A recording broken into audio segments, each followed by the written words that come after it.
కేవలం 7,999K up to 10 kgs వరకు బరువు తగ్గి అధిక బరువు నుంచి వచ్చే ప్రధాన సమస్యలను దూరం చేసుకోండి.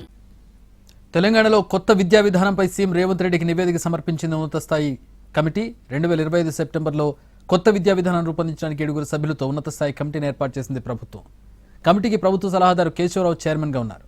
కమిటీ సభ్యులుగా MLA Kadiyam Srihari, Telangana education commission అధ్యక్షుడు ఆకునూరు మురళి, ప్రభుత్వ ప్రధాన కార్యదర్శి రామకృష్ణారావు, ఉన్నత విద్యామండలి అధ్యక్షుడు ఆచార్య బాలకృష్ణారెడ్డి ఉన్నారు. విద్యాశాఖ కార్యదర్శి యోగితా రాణా సభ్య కార్యదర్శిగా వ్యవహరించారు. ఈ కమిటీ ప్రస్తుతం ముఖ్యమంత్రిని కలిసి రిపోర్ట్స్ అందించింది.